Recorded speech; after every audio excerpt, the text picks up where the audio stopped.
Punjabi radio US ਸੁਣ ਰਹੇ ਸਾਰੇ ਸਰੋਤਿਆਂ ਨੂੰ ਬਲਵਿੰਦਰ ਕੌਰ ਵੱਲੋਂ ਪਿਆਰ ਭਰੀ ਸਤਿ ਸ਼੍ਰੀ ਅਕਾਲ। ਸਰੋਤਿਓ, ਪ੍ਰੋਗਰਾਮ ਖਬਰ ਤੇ ਨਜ਼ਰ ਪ੍ਰੋਗਰਾਮ ਦੇ ਵਿੱਚ ਸਾਡੇ ਨਾਲ ਹੋਣਗੇ ਬਲਤੇਜ ਬਾਨੂ ਜੀ। ਦੱਸਣਗੇ ਭਾਰਤ ਵਿੱਚ ਪੰਜਾਬ ਦੇ ਵਿੱਚ ਕੀ ਕੁਛ ਹੋ ਰਿਹਾ ਆ, ਸੰਘਰਸ਼ ਦੇ ਵਿੱਚ ਕਿਸਾਨਾਂ ਦੇ ਮੋਰਚੇ ਵਿੱਚ ਕੀ ਕੁਛ ਹੋ ਰਿਹਾ ਆ, ਸਾਰਿਆਂ ਤੇ ਨਜ਼ਰ ਮਾਰਾਂਗੇ। ਖਬਰਾਂ ਤੋਂ ਪਹਿਲਾਂ ਧੰਨਵਾਦ ਸਾਡੇ ਸਪਾਂਸਰ ਦਾ, ਜਿਨ੍ਹਾਂ ਨੇ ਇਸ ਪ੍ਰੋਗਰਾਮ ਨੂੰ ਸਪਾਂਸਰ ਕੀਤਾ, ਸਭ ਤੱਕ ਪਹੁੰਚਾਇਆ। ਬਰਿੰਦਰ ਸਿੰਘ ਬੂਰਾ, ਕੈਂਟ ਜੈਂਡਰ ਹੋਮ ਲੋਨ ਵਾਲੇ ਮੋਹਨ ਚੀਮਾ ਜੀ, ਜਿਨ੍ਹਾਂ ਤੋਂ ਤੁਸੀਂ ਲੋਨ ਲੈ ਸਕਦੇ ਹੋ, ਰੀਅਲ ਸਟੇਟ ਬਾਰੇ ਪੁੱਛ ਸਕਦੇ ਹੋ। ਉਹਨਾਂ ਦਾ ਫੋਨ ਨੰਬਰ 5598255555।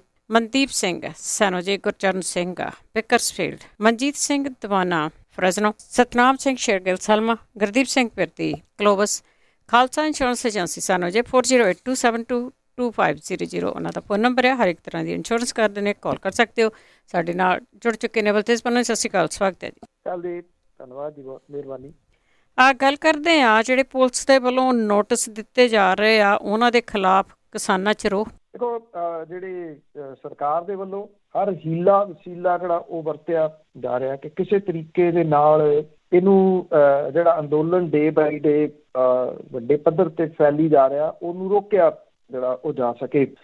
ਇੱਥੇ ਜਿਹੜਾ ਕਿਸਾਨ ਨੇ ਜੀ, ਉਹਨਾਂ ਨੇ ਵਿਰੋਧ ਕੀਤਾ ਕਿ ਜਿਹੜਾ ਗਾਜ਼ੀਪੁਰ ਸਰਹੱਦ ਦੇ ਉੱਤੇ ਜਿਹੜੀ ਮੇਨ ਸੜਕ ਹੈ ਉਹਨੂੰ ਬੰਦ ਕੀਤੇ ਜਾਣ ਦੇ ਉੱਤੇ ਜਿਹੜਾ ਰੋਸ ਪ੍ਰਗਟ ਕੀਤਾ ਗਿਆ। ਕਿਸਾਨਾਂ ਨੂੰ ਜਿਹੜੇ ਨੋਟਿਸ ਭੇਜੇ ਜਾ ਰਹੇ ਨੇ ਧੜਾ ਧੜ, ਉਹਦੇ ਉੱਤੇ ਰੋਸ ਜਿਹੜਾ ਉਹ ਕੀਤਾ ਗਿਆ। ਔਰ ਇਹ ਵੀ ਕਿਹਾ ਗਿਆ ਕਿ ਸਰਕਾਰ ਨੇ ਤਾਨਾਸ਼ਾਹੀ ਦੀਆਂ ਸਾਰੀਆਂ ਹੱਦਾਂ ਜਿਹੜੀਆਂ ਉਹ ਉਲੰਘ ਦਿੱਤੀਆਂ ਨੇ। ਗਾਜ਼ੀਪੁਰ ਬਾਰਡਰ ਦੇ ਉੱਤੇ ਪ੍ਰੈਸ ਕਾਨਫਰੰਸ ਕਰਕੇ ਸਰਕਾਰ ਦੇ ਵੱਲੋਂ ਜਿਹੜੇ ਪ੍ਰਦਰਸ਼ਨਕਾਰੀਆਂ ਕਿਸਾਨਾਂ ਤੇ ਕਿਸਾਨ ਆਗੂਆਂ ਨੂੰ ਭੇਜੇ ਨੋਟਿਸ ਜਿਹੜੇ ਨੇ, ਉਹਦੇ ਉੱਤੇ ਇਹ ਕਿਹਾ ਗਿਆ ਕਿ ਜਿਹੜਾ ਕਿਸਾਨਾਂ ਨੂੰ ਨੋਟਿਸ ਮਿਲੇ ਨੇ, ਉਹ ਇਹਨਾਂ ਨੋਟਿਸਾਂ ਦਾ ਜਵਾਬ ਜਿਹੜਾ ਜੀ ਉਹ ਖੁਦ ਨਾ ਜਿਹੜਾ ਉਹ ਦੇਣ, ਉਹ ਬਿਨਾਂ ਵਕੀਲ ਦੇ ਪੁਲਿਸ ਏਜੰਸੀ ਦੇ ਮੂਹਰੇ ਪੇਸ਼ ਨਾ ਹੋਣ, ਔਰ ਜਿਹੜੇ ਲੀਗਲ ਸੈੱਲ ਬਣਾਇਆ ਉਹਨੂੰ ਇਹ ਨੋਟਿਸ ਜਿਹੜੇ ਉਹ ਭੇਜਣ। ਸਰਕਾਰ ਦੇ ਵੱਲੋਂ ਜਿਹੜੇ ਖੱਟਰ ਸਰਕਾਰ ਤੋਂ ਹਮਾਇਤ ਵਾਪਸ ਲੈਣ ਵਾਲਾ ਆਜ਼ਾਦ ਵਿਧਾਇਕ ਆ ਬਲਰਾਜ ਕੁੰਡੂ,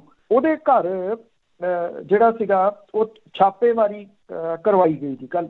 ਉਹਦੇ ਘਰੇ ਉਹਦੇ ਬਿਜ਼ਨਸ ਜਿਹੜੇ ਨੇ ਉਹਦੇ ਟਿਕਾਣਿਆਂ ਦੇ ਉੱਤੇ ਉਹਦੇ ਸਹੁਰਾ ਪਰਿਵਾਰ ਜਿਹੜਾ ਜੀ ਉਹਦੇ ਘਰੇ ਇਨਕਮ ਟੈਕਸ ਡਿਪਾਰਟਮੈਂਟ ਨੇ ਛਾਪੇਮਾਰੀ ਕੀਤੀ, ਜੋ ਕਿ ਪੂਰਾ ਦਿਨ ਭਰ ਜਿਹੜੀ ਉਹ ਚੱਲਦੀ ਰਹੀ। ਕੁੰਡੂ ਦੇ ਜਿਹੜਾ ਗੁੜਗਾਉਂ, ਦਿੱਲੀ ਤੇ ਰੋਹਤਕ ਦੇ ਵਿੱਚ ਸਥਿਤ ਜਿਹੜੇ ਘਰ ਨੇ, ਹਿਸਾਰ ਦੇ ਵਿੱਚ ਉਹਦਾ ਜਿਹੜਾ ਸਹੁਰਾ ਪਰਿਵਾਰ ਆ, ਉਹਦੇ ਇਲਾਵਾ 30 ਥਾਵਾਂ ਦੇ ਉੱਤੇ ਛਾਪੇਮਾਰੀ ਜਿਹੜੀ ਉਹ ਕੀਤੀ ਗਈ। ਬਲਰਾਜ ਕੁੰਡੂ ਦੇ ਖਿਲਾਫ ਛਾਪੇਮਾਰੀ ਇਸ ਕਰਕੇ ਜਿਹੜੀ ਦੀ ਉਹ ਕੀਤੀ ਗਈ ਕਿ ਉਹਨੇ ਹਮਾਇਤ ਵਾਪਸ ਲੈ ਲਈ ਖੱਟਰ ਦੀ ਸਰਕਾਰ ਤੋਂ। ਪਿਛਲੇ ਕੁਝ ਦਿਨ ਪਹਿਲਾਂ ਤੇ ਉਹ ਲਗਾਤਾਰ ਕਿਸਾਨ ਅੰਦੋਲਨ ਦੇ ਹੱਕ ਦੇ ਵਿੱਚ ਜਿਹੜਾ ਦੀ ਉਹ ਖੜਾ, ਇਸ ਕਰਕੇ ਇਹ ਛਾਪੇਮਾਰੀ ਕਰਕੇ ਉਹਨੂੰ ਡਰਾਉਣ ਦੇ ਜਿਹੜੇ ਯਤਨ ਨੇ, ਤਾਂ ਕਿ ਉਹਦੀ ਹਮਾਇਤ ਦੀ ਲੋੜ ਪੈਂਦੀ ਹੈ ਤੇ ਦੁਬਾਰਾ ਜਿਹੜੀ ਉਹ ਲਈ ਜਾ ਸਕੇ। ਦੂਜੇ ਪਾਸੇ ਜਿਹੜਾ ਬਲਰਾਜ ਕੁੰਡੂ ਆ, ਉਹਨੇ ਇਹ ਕਿਹਾ ਕਿ ਉਹ ਕਿਸਾਨਾਂ ਦੇ ਨਾਲ ਜਿਹੜਾ ਉਹ ਖੜਾ ਤੇ ਹਰ ਹਾਲਤ 'ਚ ਖੜਾ ਰਹੂਗਾ, ਉਹਨੂੰ ਚਾਹੇ ਜਿੰਨਾ ਮਰਜ਼ੀ ਨੁਕਸਾਨ ਹੋ ਜਾਵੇ। ਔਰ ਜਿਹੜਾ ਇਹ ਛਾਪੇਮਾਰੀ ਹੈ, ਕਿਉਂਕਿ 2-3 ਏਜੰਸੀਆਂ ਜਿਹੜੀਆਂ ਨੇ ਮੇਨ, ਉਹ ਸਰਕਾਰ ਦੇ ਕੋਲੇ ਨੇ। ਜਿਹੜਾ ਬੰਦਾ ਬੋਲਦਾ ਉਹਦੇ ਪਿੱਛੇ ਉਹਨੂੰ ਜਿਹੜਾ ਉਹ ਛੱਡ ਦਿੰਦੇ ਨੇ। CBI ਹੈ, NIA ਹੈ, ਇਨਕਮ ਟੈਕਸ ਡਿਪਾਰਟਮੈਂਟ ਹੈ, ਵੀ ਕਿਸੇ ਤਰੀਕੇ ਦੇ ਨਾਲ ਚੁੱਪ ਜਿਹੜਾ ਉਹ ਕਰਵਾਇਆ ਜਾ ਸਕੇ। ਉੱਤਰ ਪ੍ਰਦੇਸ਼ ਦੇ ਵਿੱਚ ਵੀ ਜਿਹੜੇ ਨੋਟਿਸ ਪਹਿਲਾਂ ਦਵਾਏ ਸੀ ਉੱਤਰ ਪ੍ਰਦੇਸ਼ ਦੀ ਸਰਕਾਰ ਨੇ ਕਿਸਾਨਾਂ ਨੂੰ, ਉਹ ਨੋਟਿਸ ਹੁਣ ਜਿਹੜਾ ਜੀ ਉਹਨੂੰ ਤੰਗ ਕਰ ਰਹੇ ਆ। ਤੰਗ ਇੱਦਾਂ ਕਰ ਰਹੇ ਕਿ ਜਿੱਥੇ ਜਿੱਥੇ ਮਹਾਪੰਚਾਇਤਾਂ ਹੋ ਰਹੀਆਂ ਨੇ ਜਾਂ ਜਿੱਥੇ ਜਿੱਥੇ ਇਹ ਆਗੂ ਜਾ ਰਹੇ ਆ, ਇਹ ਯਤਨਾਂ ਦੇ ਵਿੱਚ ਕਿ ਸਮਝਾਉਣ ਜਾਣਾ, ਉਹ ਨੋਟਿਸ ਕੱਢ ਕੇ ਮੂਹਰੇ ਬਹਿ ਜਾਂਦੇ ਆ, ਪਹਿਲਾਂ ਇਹਦਾ ਜਵਾਬ ਦਿਓ, ਇਹ ਕਾਹਦੇ ਵਾਸਤੇ ਤੁਸੀਂ ਕਿਸਾਨਾਂ ਨੂੰ ਜਿਹੜਾ ਉਹ ਦਿੱਤੇ ਸੀ ਜੀ। ਤੇ ਅੱਗੇ ਗੱਲ ਕਰਦੇ ਹਾਂ GST ਦੇ ਖਿਲਾਫ ਕਰੋੜਾਂ ਦੀ ਗਿਣਤੀ ਵਿੱਚ ਵਪਾਰੀ ਆ, ਉਹ ਭਾਰਤ ਬੰਦ ਕਰਨਗੇ। ਇਹ ਜਿਹੜੀਆਂ ਇਹ GST ਦੇ ਵਿੱਚ ਤਬਦੀਲੀਆਂ ਜਿਹੜੀਆਂ ਨੇ, ਈ-ਕਾਮਰਸ ਕੰਪਨੀਆਂ ਦੇ ਵੱਲੋਂ ਨਿਯਮਾਂ ਦੀ ਉਲੰਘਣਾ ਦੇ ਵਿਰੁੱਧ ਅੱਜ ਦੇਸ਼ ਦੇ ਵਪਾਰੀ ਵੀ ਜਿਹੜੇ ਵੀ ਉਹ ਇਕੱਠੇ ਹੋਏ ਨੇ। ਐਕਚੁਅਲੀ ਜਿਹੜੀ ਗੱਲ ਦਾ ਜ਼ਿਕਰ ਆਪਾਂ ਬਹੁਤ ਦਿਨਾਂ ਤੋਂ ਜਿਹੜਾ ਵੀ ਉਹ ਕਰਦੇ ਹਾਂ ਕਿ ਜਿਵੇਂ ਜਿੰਨਾ ਇਹ ਸੰਘਰਸ਼ ਜਿਹੜਾ ਉਹ ਲੰਮਾ ਚੱਲੂਗਾ, ਉਹਨਾਂ ਮੁਲਕ ਦੇ ਇਸ ਪੱਖੋਂ ਜਿਹੜਾ ਉਹ ਫਾਇਦੇ ਦੇ ਵਿੱਚ ਹੈ ਕਿ ਜਿਹੜੇ ਲੋਕ ਤੰਗ ਪਰੇਸ਼ਾਨ ਨੇ, ਜਿਹੜੇ ਬੋਲਦੇ ਨਹੀਂ ਸੀਗੇ, ਉਹ ਹੌਲੀ ਹੌਲੀ ਬੋਲਣ ਜਿਹੜਾ ਦੀ ਉਹ ਲੱਗੇ ਨੇ। ਇਹ ਵੀ ਉਹਦਾ ਹੀ ਇੱਕ ਪੱਖ ਜਿਹੜਾ ਦੀ ਉਹ ਕਿਹਾ ਜਾ ਸਕਦਾ ਹੈ। ਸਮੁੱਚੇ ਮੁਲਕ ਭਰ ਦੇ ਵਿੱਚ ਅੱਜ ਜਿਹੜੇ ਵਪਾਰੀ ਨੇ ਉਹਨਾਂ ਨੇ ਭਾਰਤ ਬੰਦ ਦਾ ਸੱਦਾ ਜਿਹੜਾ ਉਹ ਦਿੱਤਾ। Confederation of all India traders ਦੇ ਵੱਲੋਂ ਇਹ ਕਿਹਾ ਗਿਆ ਕਿ ਦੇਸ਼ ਭਰ ਦੇ ਵਿੱਚ 40,000 ਤੋਂ ਵੱਧ ਵਪਾਰਕ ਐਸੋਸੀਏਸ਼ਨਾਂ ਦੇ ਨਾਲ ਸੰਬੰਧਿਤ 8 ਕਰੋੜ ਤੋਂ ਵੱਧ ਵਪਾਰੀ ਜਿਹੜੇ ਨੇ ਉਹ ਭਾਰਤ ਵਪਾਰ ਬੰਦ ਦੇ ਵਿੱਚ ਸ਼ਾਮਲ ਹੋਣਗੇ। ਕਨਫੈਡਰੇਸ਼ਨ ਨੇ ਸਰਕਾਰ ਨੂੰ ਇਹ ਕਿਹਾ ਜੀ ਕਿ ਉਹ ਵਿਦੇਸ਼ੀ ਈ ਕਾਮਰਸ ਕੰਪਨੀਆਂ ਨੂੰ ਕਾਨੂੰਨ ਦੀ ਉਲੰਘਣਾ ਕਰਨ ਤੋਂ ਰੋਕਣ ਦੇ ਵਾਸਤੇ ਈ ਕਾਮਰਸ ਵਿਚਲੀਆਂ ਖਾਮੀਆਂ ਜਿਹੜੀਆਂ ਉਹ ਦੂਰ ਕਰੇ। All India transport welfare association ਪਹਿਲਾਂ ਹੀ ਭਾਰਤ ਬੰਦ ਦੀ ਹਮਾਇਤ ਜਿਹੜੀ ਦੀ ਉਹ ਕਰ ਚੁੱਕੀ ਹੋਈ ਆ ਔਰ ਪੂਰੇ ਦੇਸ਼ ਦੇ ਵਿੱਚ ਉਹ ਚੱਕਾ ਜਾਮ ਦਾ ਐਲਾਨ ਵੀ ਉਹਨੇ ਜਿਹੜਾ ਉਹ ਕੀਤਾ। ਇਹ ਕਿਹਾ ਗਿਆ ਕਿ ਇਸ ਬੰਦ ਦੇ ਵਿੱਚ ਨਾ ਸਿਰਫ ਵਪਾਰੀ ਬਲਕਿ ਛੋਟੇ ਸਨਅਤਕਾਰ ਹਾਕਰ ਜਿਹੜੇ ਉਹ ਵੀ ਇਹਦੇ ਵਿੱਚ ਸ਼ਾਮਲ ਹੋਣਗੇ। ਚਾਰਟਰਡ ਅਕਾਊਂਟੈਂਟ ਤੇ ਟੈਕਸ ਵਕੀਲਾਂ ਨੇ ਬੰਦ ਦੀ ਹਮਾਇਤ ਦਾ ਐਲਾਨ ਕੀਤਾ। ਇਹਦੇ ਵਿੱਚ 1500 ਤੋਂ ਵੱਧ ਕਸਬਿਆਂ ਤੇ ਸ਼ਹਿਰਾਂ ਦੇ ਵਿੱਚ ਧਰਨੇ ਦਿੱਤੇ ਜਾਣਗੇ ਔਰ ਜਿਹੜੇ ਵਪਾਰੀ ਨੇ ਉਹ GST ਪੋਰਟਲ ਦੇ ਉੱਤੇ ਲੌਗਇਨ ਨਹੀਂ ਕਰਨਗੇ। ਇਹ ਤਕਰੀਬਨ ਉਹ ਨੇ ਜੀ ਜਿਹੜੇ ਜਦੋਂ GST ਲਾਗੂ ਹੋਈ ਆ ਇਹ ਅੰਦਰ ਵੜ ਕੇ ਤਾਂ ਗੱਲਾਂ ਜਿਹੜੀਆਂ ਦੀ ਉਹ ਕਰਦੇ ਸੀਗੇ ਜਾਂ ਤੁਸੀਂ ਕਹ ਲਓ ਕਿ ਚੁੱਪ ਕਰਕੇ ਝੱਲ ਲਿਆ ਇਹਨਾਂ ਨੇ ਕਿ ਜਿਹੜੇ ਚਾਰਟਰਡ ਅਕਾਊਂਟ ਸੀ ਉਹ ਰੱਖ ਲਏ, ਉਹ ਉਹਨਾਂ ਤੋਂ ਜਿਹੜਾ ਦੀ ਸਿੱਖਣਾ ਸ਼ੁਰੂ ਕਰ ਦਿੱਤਾ ਜਾਂ ਉਹਨਾਂ ਨੂੰ ਪੁੱਛਣਾ ਸ਼ੁਰੂ ਕਰ ਦਿੱਤਾ। ਪਰ ਔਖੇ ਸਾਰੇ ਬੋਲਦਾ ਕੋਈ ਨਹੀਂ ਸੀਗਾ ਜੀ। ਇਹ ਕਿਸਾਨ ਅੰਦੋਲਨ ਆ ਜਿਹਨੇ ਅਸਲ ਦੇ ਵਿੱਚ ਇਹ ਬੋਲਣ ਜਿਹੜਾ ਦੀ ਉਹ ਲਾ ਦਿੱਤੇ, ਚਾਹੇ ਜਿੰਨੇ ਵੀ ਜਿਹੜੇ ਉਹ ਵਰਗ ਨੇ। ਤੁਸੀਂ ਦੇਖੋ ਕਿ ਜਿਹੜੇ ਮਜ਼ਦੂਰ ਵਰਗ ਆ ਉਹ ਵਿਚਾਰਾ ਦਿਹਾੜੀ ਲਾ ਕੇ ਜਿਹਨੇ ਸ਼ਾਮ ਨੂੰ ਰੋਟੀ ਜਿਹੜੀ ਇਹਦੀ ਉਹ ਖਾਣੀ ਆ ਉਹਦੇ ਖਿਲਾਫ ਜਿਹੜਾ ਕਾਨੂੰਨ ਆ ਗਿਆ ਪਿਛਲੇ ਦਿਨੀ, ਕੋਈ ਨਹੀਂ ਉਹਦੇ ਹੱਕ ਦੇ ਵਿੱਚ ਜਿਹੜਾ ਦੀ ਉਹ ਬੋਲਿਆ। ਇਸ ਕਰਕੇ ਨਹੀਂ ਜਿਹੜਾ ਦੀ ਬੋਲਿਆ ਕਿ ਉਹ ਆਪ ਵਿਚਾਰਾ ਬੋਲਣ ਜੋਗਾ ਨਹੀਂ, ਵਪਾਰੀ ਜਾਂ ਦੂਜੇ ਤੀਜੇ ਉਹ ਬੋਲਣ ਜੋਗੇ ਸੀ। ਉਹਦੇ ਕਈ ਕਾਰਨ ਜਿਹੜੇ ਦੀ ਉਹ ਰਹੇ। ਦਮਨ ਇੱਕ ਉਹਦੇ ਵਿੱਚੋਂ ਵੱਡਾ ਕਾਰਨ ਹੈ। ਡਰ ਜਿਹੜਾ ਲੋਕਾਂ ਦੇ ਮਨਾਂ ਦੇ ਅੰਦਰ ਜਿਹੜਾ ਦੀ ਉਹ ਬਹਿ ਗਿਆ। ਜਿੰਨੇ ਮਾਮਲੇ ਦਰਜ ਹੋ ਰਹੇ ਨੇ ਇਸ ਵੇਲੇ, ਇਹ ਜਿਵੇਂ ਜਿਹੜੀ ਆਪਾਂ ਪਹਿਲੀ ਗੱਲ ਕੀਤੀ ਆ ਕਿ ਕਿਸਾਨ ਜਿਸ ਤਰੀਕੇ ਨਾਲ ਇਹਨੂੰ ਲੈ ਰਹੇ ਆ ਨੋਟਿਸ ਜਾਂ ਦੂਜੇ ਤੀਜੇ ਜਿੰਨੀਆਂ ਵੀ ਗੱਲਾਂ ਨੇ, ਉਹ ਕਿਤੇ ਨਾ ਕਿਤੇ ਲੋਕਾਂ ਦੇ ਮਨਾਂ ਦੇ ਅੰਦਰੋਂ ਡਰ ਕੱਢਣਗੇ। ਤੇ ਜਿਵੇਂ ਇਹ ਡਰ ਜਿਹੜਾ ਜੀ ਉਹ ਨਿਕਲੂਗਾ ਤਿਵੇਂ ਇਹ ਅੰਦੋਲਨ ਦੇ ਨਾਲ ਇਸ ਤਰ੍ਹਾਂ ਦੇ ਜਿਹੜੇ ਹੋਰ ਛੋਟੇ ਅੰਦੋਲਨ ਨੇ ਉਹ ਜੁੜਦੇ ਜਾਣਗੇ। ਜੀ ਜੁੜਨੇ ਵੀ ਚਾਹੀਦੇ ਆ, ਲੋਕਾਂ ਨੂੰ ਬੋਲਣਾ ਵੀ ਚਾਹੀਦਾ, ਬਹੁਤ ਜ਼ਰੂਰੀ ਆ। ਤੇ ਅੱਗੇ ਕੱਲ੍ਹ ਦੀ ਗੱਲ ਕਰਦੇ ਹਾਂ ਕਿ ਸਾਰਾ ਦਿਨ ਦੇਸ਼ ਦੇ ਨੌਜਵਾਨਾਂ ਨੇ ਸੋਸ਼ਲ ਮੀਡੀਆ ਦੇ ਉੱਤੇ ਸਰਕਾਰ ਤੋਂ ਨੌਕਰੀਆਂ ਮੰਗ ਕੇ ਵਕਤ ਪਾਇਆ। ਦੇਖੋ ਇਸ ਤਰ੍ਹਾਂ ਹੈ ਕਿ ਇੱਥੇ ਪਿਛਲੇ ਤਕਰੀਬਨ ਤੁਸੀਂ ਕਹਿ ਲਓ ਕਿ ਆਲਮੋਸਟ ਹੁਣ 6.5 ਸਾਲ ਤੋਂ ਲਗਭਗ ਜਿਹੜੀਆਂ ਬਹੁਤੀਆਂ ਨੌਕਰੀਆਂ ਨੇ ਉਹ ਬੰਦ ਖਤਮ ਕਰ ਦਿੱਤੀਆਂ ਗਈਆਂ ਨੇ। ਇਹ ਕਿਹਾ ਜਾ ਰਿਹਾ ਕਿਉਂਕਿ ਪ੍ਰਾਈਵੇਟ ਨੇ ਉਹਨਾਂ ਨੂੰ ਸਾਰਾ ਕੁਝ ਦਿੱਤਾ ਜਾ ਰਿਹਾ, ਸਭ ਕੁਝ ਵੇਚ ਦਿੱਤਾ ਜਿੰਨਾ ਕੁ ਹੈਗਾ ਉਹ ਵੇਚ ਦੇਣਾ। ਜਿਹੜਾ ਮੌਜੂਦਾ ਬਜਟ ਆ ਜੇ ਉਹਨੂੰ ਤੁਸੀਂ ਘੋਖਦੇ ਹੋ ਤੇ ਉਹ ਤੁਹਾਨੂੰ ਬਿਲਕੁਲ ਕਲੀਅਰ ਤਸਵੀਰ ਜਿਹੜੀ ਜੀ ਉਹ ਦੱਸਦਾ ਵੀ ਜੋ ਕੁਝ ਰਹਿੰਦਾ ਉਹ ਵੀ ਸਾਰਾ ਕੁਝ ਵੇਚ ਦੇਣਾ ਆਉਣ ਵਾਲੇ ਸਮੇਂ ਦੇ ਦੌਰਾਨ। ਜਿਹੜਾ ਵਰਗ ਪੜ੍ਹ ਲਿਖ ਕੇ ਜਿਨ੍ਹਾਂ ਨੇ ਡਿਗਰੀਆਂ ਹਾਸਲ ਕਰ ਲਈਆਂ, ਇੱਥੇ ਹਾਲਾਤ ਇਹ ਬਣਾਏ ਪਏ ਆ ਵੀ ਜੇ ਤਾਂ ਜਿਹੜੇ ਟੈਸਟ ਲੈ ਲਏ ਤੁਸੀਂ ਹੈਰਾਨ ਹੋਵੋਗੇ 3 ਸਾਲ ਹੋ ਗਏ ਟੈਸਟ ਲਿਆ ਨੂੰ, ਉਹਨਾਂ ਦੇ ਨਤੀਜੇ ਹੀ ਨਹੀਂ ਦਿੱਤੇ ਟੈਸਟਾਂ ਦੇ। ਵੀ ਨਤੀਜੇ ਦੇਵਾਂਗੇ ਤੇ ਉਹਨਾਂ ਲੋਕਾਂ ਨੂੰ ਨੌਕਰੀਆਂ ਤੇ ਰੱਖਣਾ ਪਊਗਾ। ਉਹਦੇ ਵਿੱਚੋਂ ਬਹੁਤੇ ਉਹ ਨੇ ਮੁੰਡੇ ਕੁੜੀਆਂ ਨੌਜਵਾਨ ਜਿਨ੍ਹਾਂ ਦੀ ਉਮਰ ਫਿਰ ਜਿਹੜੀ ਦੀ ਉਹ ਲੰਘੀ ਜਾ ਰਹੀ ਹੈ। ਉਹ ਇਹ ਪੁੱਛਦੇ ਆ ਕਿ ਇੰਨੇ ਰੁੱਗ ਜਿਹੜੇ ਉਹ ਪੈਸਿਆਂ ਦੇ ਕੇ ਉਹਨਾਂ ਨੇ ਡਿਗਰੀਆਂ ਹਾਸਲ ਕੀਤੀਆਂ, ਜੇ ਇੱਥੇ ਕੋਈ ਨੌਕਰੀ ਹੀ ਨਹੀਂ ਮਿਲਣੀ, ਸਰਕਾਰ ਨੇ ਨੌਕਰੀਆਂ ਵਾਲੇ ਸ਼ਟਰ ਜਿਹੜੇ ਆ ਉਹ ਸੁੱਟ ਹੀ ਦਿੱਤੇ ਆ, ਤੇ ਫਿਰ ਡਿਗਰੀਆਂ ਜਿਹੜੀਆਂ ਉਹ ਕਰਨ ਦਾ ਕੀ ਆਈਡੀਆ ਹੈ। ਬੋਲ ਤਾਂ ਜਿਹੜਾ ਜੀ ਰਹੇ ਸੀ, ਫਿਰ ਉਹੀ ਗੱਲ ਜਿਹੜੀ ਦੀ ਆ ਗਈ, ਪਰ ਉਹਨਾਂ ਕੋਲੇ ਕੋਈ ਪਲੇਟਫਾਰਮ ਨਹੀਂ ਕਿਸੇ ਤਰੀਕੇ ਦਾ ਲੱਭਦਾ ਸੀ। ਕੱਲ ਕੀ ਹੋਇਆ ਜੀ, ਕੱਲ ਇੱਕ ਜਿਹੜੇ ਹੈਸ਼ਟੈਗ ਨੇ ਉਹ ਸਵੇਰ ਤੋਂ ਚੱਲਣੇ ਸ਼ੁਰੂ ਹੋਏ। ਉਹਦੇ ਲਈ ਟੂਲ ਕਿੱਟ ਜਿਹੜੀ ਦੀ ਇੱਕ ਕਿਸਮ ਦੇ ਨਾਲ ਬਣਾਈ ਗਈ, ਜਿਹੜੀ ਟੂਲ ਕਿੱਟ ਨੂੰ ਬਹੁਤ ਵੱਡਾ ਹਊਆ ਬਣਾ ਕੇ ਦਿੱਲੀ ਦੀ ਪੁਲਿਸ ਨੇ ਪੇਸ਼ ਕੀਤਾ ਸੀ ਔਰ ਉਹਦੀ ਫੂਕ ਕੱਢੀ ਅਦਾਲਤ ਨੇ, ਦਿੱਲੀ ਦੀ ਅਦਾਲਤ ਨੇ। ਉਹ ਇਹ ਦੱਸਿਆ ਗਿਆ ਕਿ ਤੁਸੀਂ ਹੈਸ਼ਟੈਗ ਕਿਵੇਂ ਵਰਤਣਾ। ਹੈਸ਼ਟੈਗ ਮੋਦੀ ਜੌਬ ਦੋ, ਹੈਸ਼ਟੈਗ ਮੋਦੀ ਨੌਕਰੀ ਦੋ, ਇਹ ਹੈਸ਼ਟੈਗ ਜਿਹੜੇ ਸੀਗੇ ਜੀ ਉਹ ਸਵੇਰੇ ਜਦੋਂ ਚੱਲੇ ਤੇ ਇਹਨਾਂ ਨੇ ਕੁਝ ਸਮੇਂ ਤੋਂ ਬਾਅਦ ਟ੍ਰੈਂਡ ਕਰਨਾ ਸ਼ੁਰੂ ਕਰ ਦਿੱਤਾ, ਭਾਵ ਕਿ ਪਹਿਲੇ ਨੰਬਰ ਦੇ ਉੱਤੇ ਜਿਹੜਾ ਜੀ ਉਹ ਆ ਗਈ। ਵੇਖਦਿਆਂ ਇਹ ਜਿਹੜਾ ਹੋ ਗਿਆ ਕਿ ਦੁਪਹਿਰ ਹੋਣ ਤੋਂ ਪਹਿਲਾਂ 5 ਮਿਲੀਅਨ ਨੂੰ ਕ੍ਰੋਸ ਜਿਹੜਾ ਸੀ ਉਹ ਇਹ ਕਰ ਗਿਆ ਹੈਸ਼ਟੈਗ। ਉਸ ਤੋਂ ਬਾਅਦ ਕੀ ਹੋਇਆ ਕਿ ਇਹਦੇ ਵਿੱਚੋਂ 3 ਮਿਲੀਅਨ ਉੱਡ ਗਏ, 2 ਮਿਲੀਅਨ ਜਿਹੜਾ ਦੀ ਉਹ ਰਹਿ ਗਏ। ਪਰ ਦੁਬਾਰਾ ਫਿਰ ਇਹ ਹੈਸ਼ਟੈਗ ਜਿਹੜਾ ਸੀਗਾ ਇੰਨੀ ਤੇਜ਼ੀ ਦੇ ਨਾਲ ਅੱਗੇ ਵਧਿਆ, ਜਿਹੜੇ ਨਾਮਵਰ ਕੁਝ ਹਸਤੀਆਂ ਨੇ ਉਹਨਾਂ ਨੇ ਵੀ ਇਸ ਹੈਸ਼ਟੈਗ ਨੂੰ ਪ੍ਰਮੋਟ ਕੀਤਾ। ਇਹ ਕਿਹਾ ਕਿ ਉਹ ਨੌਜਵਾਨਾਂ ਦੇ ਇਸ ਨੌਕਰੀ ਵਾਲੇ ਵਿਸ਼ੇ ਦੀ ਹਮਾਇਤ ਕਰਦੇ ਨੇ, ਸਪੋਰਟ ਕਰਦੇ ਨੇ। ਹੋਇਆ ਇਹ ਕਿ ਸ਼ਾਮ ਤੱਕ ਇਹ ਜਿਹੜਾ ਸੀਗਾ ਜੀ ਉਹ ਕਰੋੜ ਤੋਂ ਵੀ ਜਿਹੜਾ ਉਹ ਟੱਪ ਗਿਆ ਜੀ ਹੈਸ਼ਟੈਗ ਜਿਹੜਾ। ਇਹ ਆਪਣੇ ਆਪ ਦੇ ਵਿੱਚ ਇੱਕ ਬਹੁਤ ਜਿਹੜੀ ਵੱਡੀ ਇਸ ਪੱਖੋਂ ਗੱਲ ਹੋ ਗਈ ਕਿ ਨੌਜਵਾਨ ਜਿਹੜੇ ਨੌਕਰੀਆਂ ਵਾਲੇ ਨੇ, ਬੇਰੁਜ਼ਗਾਰ ਨੇ, ਉਹਨਾਂ ਨੇ ਸਰਕਾਰ ਨੂੰ ਇਸ ਸੋਸ਼ਲ ਮੀਡੀਆ ਦੇ ਰਾਹੀਂ ਵਕਤ ਜਿਹੜਾ ਉਹ ਪਾਈ ਰੱਖਿਆ। ਇਹਦਾ ਕੋਈ ਜਵਾਬ ਨਹੀਂ ਜਿਹੜਾ ਜੀ ਉਹ ਸਰਕਾਰ ਦੇ ਵੱਲੋਂ ਦਿੱਤਾ ਜਾ ਰਿਹਾ। ਕਿਉਂਕਿ ਜਵਾਬ ਹੈ ਨਹੀਂ ਗਾ ਵੀ ਜਿਹੜੇ 3-3 ਸਾਲ ਤੋਂ 4-4 ਸਾਲ ਤੋਂ ਤੁਸੀਂ ਟੈਸਟ ਲੈ ਕੇ ਜਿਹਨਾਂ ਲੋਕਾਂ ਦੇ ਬੈਠੇ ਹੋ, ਉਹਨਾਂ ਦੇ ਨਤੀਜੇ ਤੁਸੀਂ ਕਦੋਂ ਜਿਹੜਾ ਜੀ ਉਹ ਕੱਢਣੇ ਨੇ। ਜੇ ਆਪਾਂ ਟੈਸਟਾਂ ਦੀ ਵੀ ਗੱਲ ਕਰੀਏ ਤੇ ਵੱਡੇ ਸਕੈਂਡਲ ਜਿਹੜੇ ਹੋਏ ਆ ਕਿ ਕਿਵੇਂ ਪੇਪਰ ਲੀਕ ਕੀਤੇ ਜਾਂਦੇ ਆ, ਕਿਵੇਂ ਪੇਪਰ ਲੀਕ ਕਰਵਾਏ ਜਾਂਦੇ ਆ, ਉਹ ਵਿਚਾਰੇ ਉੱਥੇ ਵੀ ਪੈਸੇ ਦਿੰਦੇ ਫਿਰਦੇ ਆ। ਮਤਲਬ ਕਿ ਹਰ ਜਗ੍ਹਾ ਦੇ ਉੱਤੇ ਤੁਸੀਂ ਪੜ੍ਹਨ ਤੋਂ ਲੈ ਕੇ ਅਖੀਰ ਤੱਕ ਜਾਣ ਤੱਕ ਜਿਹੜੇ ਪੈਸੇ ਹੀ ਪੈਸੇ। ਪਰ ਜਦੋਂ ਨੌਕਰੀ ਦੀ ਗੱਲ ਆਉਂਦੀ ਆ ਤੇ ਸਰਕਾਰ ਮੁੜ ਕੇ ਉੱਥੋਂ ਜਿਹੜਾ ਦੀ ਟਿੱਬ ਜਾਂਦੀ ਆ, ਸਾਈਡ ਨੂੰ ਹੋ ਜਾਂਦੀ ਆ। ਜਿਹੜੀਆਂ ਨੌਕਰੀਆਂ ਨੇ ਉਹ ਅੱਗੇ ਤੋਂ ਅੱਗੇ ਸਾਰੇ ਜਗ੍ਹਾ ਹੀ ਆ, ਇਕੱਲੇ ਕੋਈ ਇਹ ਨਹੀਂ ਕਿ ਪੰਜਾਬ ਦੇ ਵਿੱਚ ਵੀ ਇੱਦਾਂ ਹੀ ਆ। ਮੈਂ ਕਈ ਵਾਰੀ ਭਾਸ਼ਾ ਵਿਭਾਗ ਦੀ ਗੱਲ ਕੀਤੀ, ਕਿਸੇ ਸਮੇਂ 16 ਇੱਥੇ ਅਸਾਮੀਆਂ ਹੁੰਦੀਆਂ ਸੀ। ਜਿਵੇਂ ਜਿਵੇਂ ਉਹ ਰਿਟਾਇਰ ਹੋਈ ਗਏ ਉਹ ਅਸਾਮੀਆਂ ਖਤਮ ਕਰੀ ਗਏ, ਰਿਟਾਇਰ ਹੋਈ ਗਏ ਅਸਾਮੀਆਂ ਖਤਮ ਕਰੀ ਗਏ।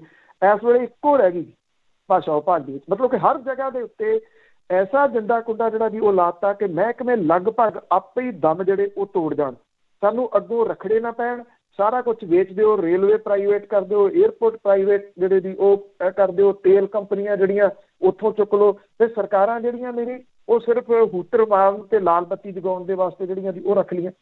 ਇਹ ਜਿਹੜਾ ਹੈਸ਼ਟੈਗ ਕੱਲ੍ਹ ਚੱਲਿਆ, ਇਹਨੇ ਇੱਕ ਜਾਗਰਤੀ ਜਿਹੜੀ ਜੀ ਉਹ ਨੌਜਵਾਨਾਂ ਦੇ ਵਿੱਚ ਜਿਹੜੀ ਉਹ ਭਰੀ।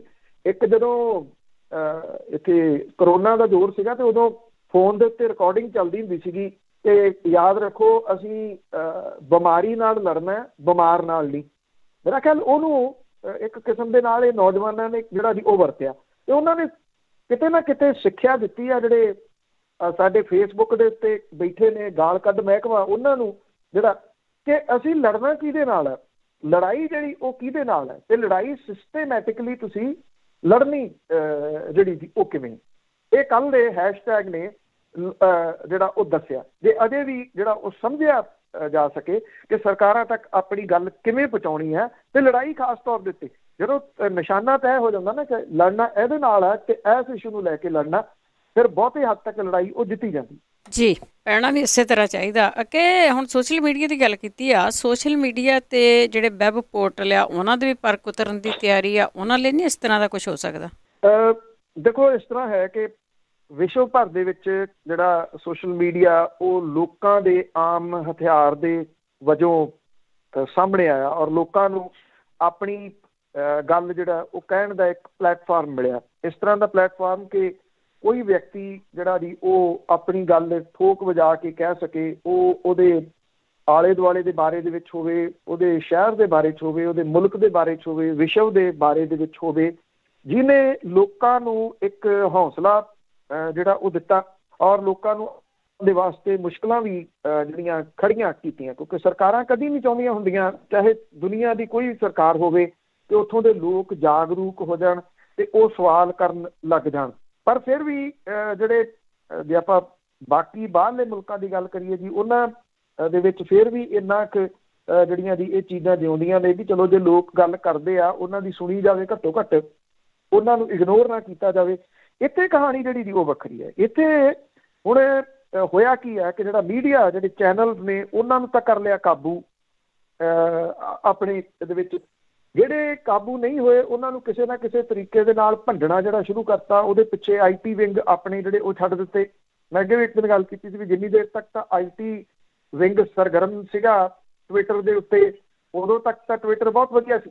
ਜਦੋਂ ਉਹਦਾ ਮੁਕਾਬਲਾ ਜਿਹੜਾ ਉਹ ਕਰਨ ਦੇ ਵਾਸਤੇ ਆਮ ਘਰਾਂ ਦੇ ਬੱਚੇ ਜਿਹੜੇ ਮੂਹਰੇ ਆ ਗਏ, ਕਿਸਾਨਾਂ ਦੇ ਰੂਪ ਦੇ ਵਿੱਚ ਮੂਹਰੇ ਆ ਗਏ, ਤੇ ਉਹ IT ਵਿੰਗ ਨੂੰ ਵਕਤ ਉਹਨਾਂ ਨੇ ਪਾਤਾ। IT ਵਿੰਗ ਵੀ ਪਹਿਲੀ ਵਾਰੀ ਜਿਹੜਾ ਜੀ ਉਹ ਦਿਸ ਰਿਹਾ ਕਿ ਉਹ ਲਾਜਵਾਬ ਜਿਹਾ ਹੋਇਆ ਪਿਆ, ਵੀ ਜਵਾਬ ਵਗੈਰਾ ਉਹਨੂੰ ਵੀ ਜਿਹੜੇ ਜੀ ਉਹ ਨਹੀਂ ਆ ਰਹੇ। ਇੱਥੋਂ ਹੁਣ ਸਰਕਾਰ ਨੇ ਜਿਹੜਾ ਜੀ ਉਹ ਮਹਿਸੂਸ ਕੀਤਾ ਕਿ ਹੁਣ ਇਹ ਸੋਸ਼ਲ ਮੀਡੀਆ ਦੇ ਉੱਤੇ ਕਾਬੂ ਕੀਤਾ ਜਾਵੇ। ਸੋਸ਼ਲ ਮੀਡੀਆ ਦੇ ਰੂਪ ਦੇ ਵਿੱਚ ਆਪਾਂ ਕਈ ਵਾਰੀ ਇਹ ਸੋਚ ਲੈਂਦੇ ਹਾਂ ਕਿ ਪਤਾ ਨਹੀਂ ਸਿਰਫ ਫੇਸਬੁੱਕ ਹੈ, ਸਿਰਫ ਫੇਸਬੁੱਕ ਨਹੀਂ, ਉਹਦੀ ਗੱਲ ਨਹੀਂ ਮੈਂ ਜਿਹੜੀ ਉਹ ਕਰ ਰਿਹਾ। ਜਿਹੜੇ ਚੈਨਲਾਂ ਦੇ ਉੱਤੋਂ ਲਾਂਭੇ ਕਰਵਾਏ ਗਏ ਪੱਤਰਕਾਰ ਉਹਨਾਂ ਨੇ ਆਪਣੇ ਜਦੋਂ ਪਲੇਟਫਾਰਮ ਜਿਹੜੇ ਜੀ ਉਹ ਸਟਾਰਟ ਕੀਤੇ ਤੇ ਜਿਹੜੇ ਉਹਨਾਂ ਨੂੰ ਚਾਹਣ ਵਾਲੇ ਸੀ, ਸੁਣਨ ਵਾਲੇ ਸੀ, ਉਹਨਾਂ ਨੂੰ ਸੁਣਨਾ ਸ਼ੁਰੂ ਕਰ ਦਿੱਤਾ ਤੇ ਉਹ ਵੇਖਦਿਆਂ ਉਹਨਾਂ ਦੀ ਕਮਾਈ ਦਾ ਜ਼ਰੀਆ ਵੀ ਬਣ ਗਿਆ ਤੇ ਉਹ ਆਪਣੀ ਗੱਲ ਖੁੱਲ੍ਹ ਕੇ ਕਹਿਣ ਲੱਗ ਗਏ। ਇਹਦੇ ਵਿੱਚ ਕੁਝ ਵੈਬ ਪੋਰਟਲ ਜਿਹੜੇ ਸੀਗੇ ਉਹਨਾਂ ਨੇ ਬਹੁਤ ਕਮਾਲ ਦਾ ਰੋਲ ਜਿਹੜਾ ਉਹ ਨਿਭਾਉਣਾ ਸ਼ੁਰੂ ਕੀਤਾ। ਜਿਹੜੀ ਇਨਵੈਸਟੀਗੇਟਿੰਗ ਜਰਨਲਿਜ਼ਮ ਹੈ ਉਹ ਉਹਦੇ ਉੱਤੇ ਸਟਾਰਟ ਹੋਈ ਔਰ ਉਹਨੇ ਪੋਲ ਜਿਹੜੇ ਉਹ ਖੁੱਲ੍ਹ। ਹੁਣ ਸਰਕਾਰ ਨੇ ਕੀ ਕੀਤਾ ਕਿ ਇਹਨਾਂ ਨੂੰ ਇੱਕ ਤਾਂ ਓਵਰ ਦੀ ਟੋਪ ਜਿਹੜੇ OTT ਨੇ ਜਿਨ੍ਹਾਂ ਦੇ ਉੱਤੇ ਆਹ ਸੀਰੀਅਲ ਵਗੈਰਾ ਅੱਜ ਕੱਲ੍ਹ ਆਉਂਦੇ ਆ ਉਹਦੀ ਆੜ ਦੇ ਵਿੱਚ ਕਿ ਅਸੀਂ ਜੀ ਉਹ ਪਲੇਟਫਾਰਮ ਜਿਹੜੇ ਨੇ ਇਹਨਾਂ ਨੂੰ ਰੋਕਣ ਦੇ ਵਾਸਤੇ ਨੈਟਫਲਿਕਸ ਵਰਗੇ ਜਿਹੜਾ ਜੀ ਅਸੀਂ ਉਹਨਾਂ ਦੇ ਉੱਤੇ ਜਿਹੜੀ ਹੈ ਜੀ ਉਹ ਨਕੇਲ ਕੱਸਣੀ ਆ। ਪਰ ਇਹ OTT ਦੇ ਉੱਤੇ ਇੰਨੀ ਜ਼ਿਆਦਾ ਨਕੇਲ ਨਹੀਂ ਹੋਣੀ। ਇੱਕ ਤਾਂ ਸਰਕਾਰ ਉਹਨਾਂ ਤੋਂ ਕਮਾਈ ਕਰਨਾ ਚਾਹੁੰਦੀ ਹੈ। ਸਰਕਾਰ ਇਹ ਸੋਚਦੀ ਹੈ ਕਿ ਉਹਨਾਂ ਦੇ ਉੱਤੇ ਟੈਕਸ ਲਾ ਕੇ ਅਸੀਂ ਉਹਨਾਂ ਤੋਂ ਪੈਸੇ ਜਿਹੜੇ ਜੀ ਉਹ ਲੈ ਸਕਦੇ। ਸਰਕਾਰ ਦਾ ਸਿਰਫ ਇੱਥੋਂ ਤੱਕ ਮਕਸਦ ਹੈ ਉਹਨਾਂ ਨਾਲ, ਹੋਰ ਬਹੁਤਾ ਹੈ ਨਹੀਂ ਗਾ। ਅਸਲ ਦੇ ਵਿੱਚ ਜਿਹੜਾ ਜੀ ਉਹ ਕੀ ਆ ਕਿ ਜਿਹੜੇ ਸੋਸ਼ਲ ਸਾਈਟਸ ਨੇ ਜਾਂ ਜਿਹੜੀਆਂ ਵੈਬ ਪੋਰਟਲ ਨੇ ਇਹ ਸ਼ਿਕੰਜਾ ਉਹਨਾਂ ਦੇ ਉੱਤੇ ਜਿਹੜਾ ਜੀ ਉਹ ਕੱਸ ਹੋਣਾ। ਇਹ ਕਿਹਾ ਗਿਆ ਹੁਣ ਕਿ ਸੋਸ਼ਲ ਮੀਡੀਆ ਜਿਹੜੇ ਪਲੇਟਫਾਰਮ ਨੇ ਉਹਨਾਂ ਦੇ ਉੱਤੋਂ ਜਿਹੜੀ ਚੀਜ਼ ਦੇ ਉੱਤੇ ਇਤਰਾਜ਼ ਹੋਊਗਾ ਸਰਕਾਰ ਨੂੰ ਉਹਦੇ ਵਾਸਤੇ ਉਹਨੂੰ 36 ਘੰਟਿਆਂ ਦੇ ਅੰਦਰ ਅੰਦਰ ਉਹਨੂੰ ਹਟਾਉਣਾ ਪਊਗਾ ਉੱਥੋਂ, ਜਿਹਦੇ ਉੱਤੇ ਸਰਕਾਰ ਨੇ ਜਿਹੜਾ ਜੀ ਉਹ ਕਰ ਦਿੱਤਾ ਕਿ ਆਹ ਚੀਜ਼ ਗਲਤ ਹੈ। ਔਰ ਇਹਦੇ ਨਾਲ ਨਾਲ ਜਿਹੜਾ ਉਹਨੂੰ ਦੱਸਣਾ ਪਊਗਾ ਕਿ ਇਹ ਮੂਲ ਰੂਪ ਦੇ ਵਿੱਚ ਕਿੱਥੋਂ ਜਿਹੜਾ ਜੀ ਉਹ ਆਇਆ ਸੀਗਾ, ਭਾਵ ਕਿ ਅਸਲ ਦੇ ਵਿੱਚ ਕਿਹਨੇ ਲਾਇਆ ਸੀਗਾ। ਇਹਦਾ ਇੱਕ ਜਿਹੜਾ ਨੋਡਲ ਆਫਿਸਰ ਹੈ ਉਹ ਭਾਰਤ ਦੇ ਵਿੱਚ ਆਧਾਰਿਤ ਹੋਊਗਾ, ਉਹਦਾ ਉਹ ਹੋਊਗਾ। ਸਰਕਾਰ ਦੇ ਵੱਲੋਂ ਟਵਿੱਟਰ ਤੇ WhatsApp ਵਰਗੇ ਜਿਹੜੇ ਪਲੇਟਫਾਰਮ ਨੇ ਇਹਦੇ ਵਾਸਤੇ ਕੋਈ ਵੀ ਇਸ ਤਰ੍ਹਾਂ ਦਾ ਮੈਸੇਜ ਜਿਹਨੂੰ ਦੇਸ਼ ਵਿਰੋਧੀ ਤੇ ਦੇਸ਼ ਦੀ ਸੁਰੱਖਿਆ ਤੇ ਅਖੰਡਤਾ ਲਈ ਖਤਰਾ ਮੰਨਿਆ ਜਾਊਗਾ ਉਹਦੀ ਪਛਾਣ ਕਰਨੀ ਲਾਜ਼ਮੀ ਹੋਊਗੀ। ਹੁਣ ਇਹਦੇ ਵਿੱਚੋਂ ਇਹ ਸੋਚਣਗੇ ਕਿ ਬਹੁਤੇ ਲੋਕ ਵੀ ਹਾਂ ਇਹ ਤਾਂ ਹੋਣਾ ਚਾਹੀਦਾ, ਪਰ ਇਹ ਲੇਟੈਸਟ ਜਿਹੜਾ ਆਪਾਂ ਹੁਣੇ ਦੇਖ ਕੇ ਹਟੇ ਹਾਂ ਦਿਸ਼ਾ ਰਾਵੀ ਨੂੰ ਇਹ ਕਹਿ ਦਿੱਤਾ ਗਿਆ ਕਿ ਦੇਸ਼ ਦੀ ਅਖੰਡਤਾ ਦੇ ਵਾਸਤੇ ਖਤਰਾ, ਤੇ ਉਹਨੇ ਇੱਕ ਟੂਲ ਕਿੱਟ ਜਿਹੜੀ ਸੀ ਉਹ ਅੱਗੇ ਸ਼ੇਅਰ ਕਰ ਦਿੱਤੀ। ਪਰ ਉਹਦਾ ਇੱਕ ਦੂਜਾ ਪੱਖ ਦੇਖੋ ਕਿ ਅਦਾਲਤ ਨੇ ਕਿਹਾ ਉਹਦੇ ਵਿੱਚ ਹੈ ਹੀ ਕੁਛ ਨਹੀਂ ਗਲਤ। ਮਤਲਬ ਕਿ ਉਹ ਹੁਣ ਸਰਕਾਰ ਆਪਣੇ ਹੱਥ 'ਚ ਲੈ ਲੂਗੀ। ਸਰਕਾਰ ਇਹ ਸਮਝੂਗੀ ਕਿ ਆਹ ਜਿਹੜੀ ਮੰਨ ਲਓ ਹੁਣ ਟੂਲ ਕਿੱਟ ਵਾਲੀ ਗੱਲ ਹੈ, ਕੱਲ੍ਹ ਨੂੰ ਕੋਈ ਹੋਰ ਦਿਸ਼ਾ ਰਾਵੀ ਜਿਹੜੀ ਸਰਕਾਰ ਦੇ ਉੱਤੇ ਸਵਾਲ ਖੜੇ ਕਰਦੀ ਹੈ ਉਹਨੂੰ ਝੱਟ ਦੇਣੀ ਇਹ ਕਹਿ ਦਿੱਤਾ ਜਾਊਗਾ ਕਿ ਇਹਦੀ ਸਰਕਾਰ ਦੇ ਖਿਲਾਫ ਨੇ, ਸਰਕਾਰ ਦੇ ਉਲਟ ਬੋਲ ਰਿਹਾ, ਦੇਸ਼ ਦੀ ਅਖੰਡਤਾ ਜਿਹੜੀ ਹੈ ਜੀ ਉਹਨੂੰ ਖਤਰਾ ਖੜਾ ਜਿਹੜਾ ਉਹ ਹੋ ਗਿਆ। ਇਸ ਤਰੀਕੇ ਦੇ ਨਾਲ ਲੋਕਾਂ ਨੂੰ ਜਿਹੜਾ ਉਹ ਕਾਬੂ ਕੀਤਾ ਜਾਊਗਾ। ਹੁਣ ਇਹਦੇ ਵਿੱਚ ਜਿਹੜਾ ਇਹ ਵੀ ਹੋ ਸਕਦਾ ਹੈ ਕਿ ਬਹੁਤ ਸਾਰੇ ਜਿਹੜੇ ਜੀ ਉਹ ਕੇਸ ਦਰਜ ਹੋਣਗੇ, ਲੋਕਾਂ ਨੂੰ ਡਰਾਇਆ ਜਾਊਗਾ। ਪਿਛਲੇ ਦਿਨਾਂ 'ਚ ਆਪਾਂ ਦੇਖਿਆ ਟਵਿੱਟਰ ਦੇ ਉੱਤੇ ਪਹਿਲਾਂ 250 ਖਾਤੇ ਬੰਦ ਕੀਤੇ, ਫਿਰ 500 ਕੀਤੇ। ਜਿਵੇਂ ਟਵਿੱਟਰ ਨੇ ਗੋਡੇ ਟੇਕੇ ਸਰਕਾਰ ਦੇ ਮੂਹਰੇ, ਇੱਥੇ ਭਾਰਤ ਦੀ ਸਰਕਾਰ ਦੇ ਮੂਹਰੇ, ਉਦੋਂ ਹੀ ਲੱਗਣ ਲੱਗ ਗਿਆ ਸੀ ਜੇ ਟਵਿੱਟਰ ਉੱਥੇ ਅੜਦਾ ਨਾ ਬਹੁਤਾ ਜਿਹੜਾ ਜੀ ਇਸ ਮਾਮਲੇ ਉੱਤੇ ਕਹਿੰਦਾ ਵੀ ਨਹੀਂ ਅਸੀਂ ਤਾਂ ਜਿਹੜੀ ਬੋਲਣ ਦੀ ਆਜ਼ਾਦੀ ਆ ਉਹ ਤੋਂ ਨਹੀਂ ਲਾਂਭੇ ਜਿਹੜਾ ਜੀ ਉਹ ਜਾਣਾ ਅਸੀਂ ਲੋਕਾਂ ਨੂੰ ਦੇਵਾਂਗੇ, ਤੇ ਫਿਰ ਨਹੀਂ ਸੀ ਇਹ ਹੋਣਾ। ਇਹ ਟਵਿੱਟਰ ਦੇ ਗੋਡੇ ਟੇਕਣ ਦੀ ਵਜ੍ਹਾ ਕਰਕੇ ਜਿਹੜਾ ਸਰਕਾਰ ਨੂੰ ਇਹ ਲੱਗਿਆ ਵੀ ਜੇ ਟਵਿੱਟਰ ਝੁਕਾਇਆ ਜਾ ਸਕਦਾ ਤੇ ਬਾਕੀਆਂ ਨੂੰ ਕਿਉਂ ਨਹੀਂ ਝੁਕਾਇਆ ਜਾ ਸਕਦਾ। ਇਹ ਉਸ ਪਾਸੇ ਵੱਲ ਨੂੰ ਹੁਣ ਸਰਕਾਰ ਜਿਹੜੀ ਜੀ ਉਹ ਚੱਲ ਪਈ ਆ। ਜੋ ਕੁਛ ਇਹ ਆ ਰਿਹਾ ਇਹ ਭੁਗਤਣਾ ਬਹੁਤ ਲੰਬੇ ਦੇ ਵਾਸਤੇ ਜਿਹੜਾ ਜੀ ਉਹ ਪਊਗਾ, ਕਿਉਂਕਿ ਇੱਕ ਗੱਲ ਜਿਹੜੀ ਬਾਰ-ਬਾਰ ਜਿਹੜੀ ਜੀ ਇਸ ਪਲੇਟਫਾਰਮ ਤੋਂ ਆਖੀ ਹੈ ਕਿ ਜਿਹੜਾ ਇਹ ਤੁਹਾਡੇ ਕੋਲੇ ਟੂਲ ਹੈ, ਜਿਹੜਾ ਤੁਹਾਡੇ ਕੋਲੇ ਇਹ ਹਥਿਆਰ ਹੈ ਨਵੇਂ ਯੁੱਗ ਦਾ, ਇਹਨੂੰ ਸੰਜਮ ਦੇ ਨਾਲ ਵਰਤਣਾ ਜਿਹੜਾ ਜੀ ਉਹ ਬੜਾ ਜ਼ਰੂਰੀ ਹੈ। ਜਦੋਂ ਸੰਜਮ ਗਵਾ ਲਿਆ ਜਾਂਦਾ ਫਿਰ ਸਰਕਾਰਾਂ ਨੂੰ ਮੌਕਾ ਜਿਹੜਾ ਜੀ ਉਹ ਮਿਲ ਜਾਂਦਾ। ਇਹ ਮੌਕਾ ਕੁਛ ਜਿਹੜੇ ਸੰਜਮ ਨਾ ਰੱਖਣ ਵਾਲੇ ਲੋਕ ਨੇ ਨਾ ਉਹ ਪ੍ਰੋਵਾਈਡ ਕਰਾ ਰਹੇ ਆ ਸਰਕਾਰ ਨੂੰ। ਜੀ ਬਿਲਕੁਲ। ਤੇ ਨਾਲ ਦੀ ਨਾਲ ਜਿਹੜੇ ਸੋਸ਼ਲ ਮੀਡੀਆ ਤੇ ਮਾਲਕ ਹੈ ਨਾ ਉਹ ਵੀ ਵਿਕ ਬੁੱਕ ਜਾਂਦੇ ਅਸੀਂ ਕਰਨੇਗੀ। ਅੱਗੇ ਨੀਰਵ ਮੋਦੀ ਦੀ ਜੇ ਗੱਲ ਕਰੀਏ ਉਸ ਦੀ ਹਵਾਲਗੀ ਵਾਲਾ ਕੇਸ ਤਾਂ ਉਹ ਹਾਰ ਗਿਆ, ਪਰ ਕਈ ਰਾਹ ਅਜੇ ਵੀ ਉਹਦੇ ਲਈ ਖੁੱਲ੍ਹੇ ਆ। ਦੇਖੋ ਇਹ ਜਿਹੜਾ ਹੀਰਿਆਂ ਦਾ ਕਾਰੋਬਾਰੀ ਆ ਗੁਜਰਾਤ ਤੋਂ ਨੀਰਵ ਮੋਦੀ, ਉਹਨੇ ਪੰਜਾਬ ਨੈਸ਼ਨਲ ਬੈਂਕ ਦੇ ਨਾਲ 2 ਅਰਬ ਅਮਰੀਕਨ ਡਾਲਰ ਦੀ ਠੱਗੀ ਤੇ ਮਨੀ ਲਾਂਡਰਿੰਗ ਦੇ ਦੋਸ਼ਾਂ ਦੇ ਤਹਿਤ ਉਹ ਲੋੜੀਂਦਾ ਇੱਥੇ ਭਾਰਤ ਨੂੰ। ਵੈਸੇ ਉਹਦੇ ਵਰਗੇ ਨੀਰਵ ਮੋਦੀ ਵਰਗੇ ਕਈ ਲੋੜੀਂਦੇ ਆ, ਬੈਠੇ ਵੀ ਸਾਰੇ ਇੱਕੋ ਮੁਲਕ 'ਚ ਹੀ ਆ ਜਾ ਕੇ ਲਗਭਗ ਇੰਗਲੈਂਡ ਦੇ ਵਿੱਚ। ਔਰ ਲੰਡਨ ਦੀ ਜਿਹੜੀ ਵੈਸਟਮਿਨਿਸਟਰ ਮੈਜਿਸਟ੍ਰੇਟ ਕੋਰਟ ਨੇ ਉਹਦੇ ਜੱਜ ਨੇ ਇਹ ਕਿਹਾ ਕਿ ਨੀਰਵ ਮੋਦੀ ਦੇ ਖਿਲਾਫ ਕੇਸ ਦਰਜ ਦਰਜ ਕੇਸ ਲਈ ਉਹਦੀ ਭਾਰਤੀ ਅਦਾਲਤਾਂ ਦੇ ਵਿੱਚ ਜਵਾਬਦੇਹੀ ਬਣਦੀ ਹੈ। ਇਹ ਲੰਡਨ ਦੀ ਵੈਸਟਵਰਥ ਜੇਲ੍ਹ ਦੇ ਵਿੱਚ ਬੰਦ 49 ਸਾਲਾ ਨੀਰਵ ਮੋਦੀ ਨੇ ਵੀਡੀਓ ਲਿੰਕ ਦੇ ਜ਼ਰੀਏ ਅਦਾਲਤ ਦੇ ਵਿੱਚ ਜਿਹੜੀ ਉਹ ਹਾਜ਼ਰੀ ਭਰੀ। ਜਿਹੜੇ ਡਿਸਟ੍ਰਿਕਟ ਜੱਜ ਸੀਗੇ ਉਹਨੇ ਆਪਣੇ ਫੈਸਲੇ ਦੇ ਕੁਝ ਹਿੱਸਿਆਂ ਨੂੰ ਪੜ੍ਹਦਿਆਂ ਕਿਹਾ ਕਿ ਸਬੂਤਾਂ ਨੂੰ ਵੇਖਣ ਤੋਂ ਬਾਅਦ ਉਹ ਇਸ ਗੱਲੋਂ ਸੰਤੁਸ਼ਟ ਹੈ ਕਿ ਠੱਗੀ ਤੇ ਬਲੈਕ ਮਨੀ ਨੂੰ ਵਾਈਟ ਕਰਨ ਦਾ ਮਾਮਲਾ ਇਹ ਬਣਦਾ। ਉਹਨੇ ਇਹ ਗੱਲ ਕਹੀ ਹੈ ਕਿ ਇਸ ਫੈਸਲੇ ਨੂੰ UK ਦੇ ਗ੍ਰਹਿ ਮੰਤਰੀ ਨੂੰ ਉਹ ਭੇਜਣਗੇ ਔਰ ਭਾਰਤ ਤੇ UK ਦੇ ਦਰਮਿਆਨ ਹੋਏ ਜਿਹੜਾ ਹਵਾਲਗੀ ਕਰਾਰ ਹੈ, ਜਿਹੜੀ ਐਕਸਟ੍ਰੈਡੀਸ਼ਨ ਟ੍ਰੀਟੀ ਹੈ, ਉਹਦੇ ਤਹਿਤ ਕੈਬਨਿਟ ਮੰਤਰੀ ਨੂੰ ਹਵਾਲਗੀ ਦੇ ਹੁਕਮ ਦੇਣ ਦਾ ਅਧਿਕਾਰ ਹੈ। ਮੰਤਰੀ ਜਿਹੜਾ ਉਹਨੂੰ ਇਹ ਫੈਸਲਾ ਲੈਣ ਦੇ ਵਾਸਤੇ 2 ਮਹੀਨੇ ਮਿਲਦੇ ਆ। ਗ੍ਰਹਿ ਮੰਤਰੀ ਦਾ ਫੈਸਲਾ ਜਿਹੜੇ ਕੋਰਟ ਦੇ ਫੈਸਲੇ ਦੇ ਖਿਲਾਫ ਜਾਂਦਾ ਤੇ ਕਿਸੇ ਨਤੀਜੇ ਤੇ ਪੁੱਜਣ ਲਈ ਕੁਝ ਬਰੀਕੀਆਂ ਜਿਹੜੀਆਂ ਨੇ ਉਹਦੇ ਉੱਤੇ ਨਜ਼ਰਸਾਨੀ ਜਿਹੜੀ ਆ ਉਹ ਕੀਤੀ ਜਾਂਦੀ ਆ। ਗ੍ਰਹਿ ਮੰਤਰਾਲੇ ਦਾ ਫੈਸਲਾ ਕੀ ਹੁੰਦਾ ਇਹ ਨਹੀਂ ਕੁਝ ਵੀ ਪਤਾ ਜੀ, ਪਰ ਨੀਰਵ ਮੋਦੀ ਨੂੰ ਇਸ ਫੈਸਲੇ ਨੂੰ ਹਾਈ ਕੋਰਟ ਦੇ ਵਿੱਚ ਚੁਣੌਤੀ ਦੇਣ ਦੇ ਵਾਸਤੇ 14 ਦਿਨ ਦਾ ਸਮਾਂ ਮਿਲੂਗਾ ਔਰ ਉਹਦੀ ਇਹ ਅਪੀਲ ਮਨਜ਼ੂਰ ਹੋਣ ਦੇ ਉੱਤੇ ਲੰਡਨ ਦੇ ਵਿੱਚ ਹਾਈ ਕੋਰਟ ਦੀ ਡਿਵੀਜ਼ਨ ਇਹਦੇ ਉੱਤੇ ਸੁਣਵਾਈ ਜਿਹੜੀ ਉਹ ਕਰੂਗੀ। 19 ਮਾਰਚ 2019 ਨੂੰ ਹਵਾਲਗੀ ਵਾਰੰਟ ਦੇ ਉੱਤੇ ਉਹਨੂੰ ਗ੍ਰਿਫਤਾਰ ਕੀਤਾ ਗਿਆ ਸੀਗਾ। ਵੈਸਟਵਰਥ ਜੇਲ੍ਹ ਦੇ ਵਿੱਚ ਬੰਦ ਮੋਦੀ ਨੇ ਇਸ ਅਰਸੇ ਦੇ ਦੌਰਾਨ ਜ਼ਮਾਨਤ ਲੈਣ ਲਈ ਕਈ ਵਾਰੀ ਯਤਨ ਕੀਤੇ ਪਰ ਉਹਨੂੰ ਜ਼ਮਾਨਤ ਜਿਹੜੀ ਜੀ ਉਹ ਨਹੀਂ ਮਿਲੀ।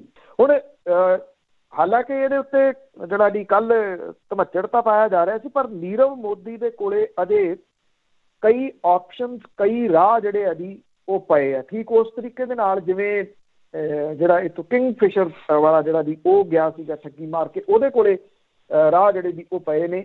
ਇਹ ਸਾਰੇ ਗਏ ਕਿਵੇਂ, ਉੱਥੇ ਪਹੁੰਚ ਕਿਵੇਂ ਗਏ, ਇਹਦੇ ਉੱਤੇ ਬਹੁਤ ਵਾਰੀ ਜਿਹੜੀ ਉਹ ਗੱਲ ਹੋ ਚੁੱਕੀ ਹੋਈ ਹੈ। ਐਕਸਪਰਟ ਆ ਜੀ ਉਹ ਤਾਂ ਉੱਥੇ ਪਹੁੰਚਣ ਤੱਕ। ਤੇ ਅੱਗੇ ਗੱਲ ਕਰਦੇ ਹਾਂ ਪੰਜਾਬ ਦੇ ਬਜਟ ਦੀ। ਉਸ ਤੇ ਦਿਸੇਗਾ ਕਿਸਾਨਾਂ ਦੇ ਅੰਦੋਲਨ ਦਾ ਪਰਛਾਵਾਂ। ਤੇ ਕਾਂਗਰਸ ਦੀ ਮੌਜੂਦਾ ਜਿਹੜੀ ਸਰਕਾਰ ਹੈ ਜੀ ਉਹਦਾ ਆਖਰੀ ਬਜਟ ਹੋਊਗਾ ਇਹ, ਜਿਹੜਾ ਕਿ ਮਾਰਚ ਦੇ ਪਹਿਲੇ ਹਫ਼ਤੇ ਪੇਸ਼ ਕੀਤਾ ਜਾਣਾ।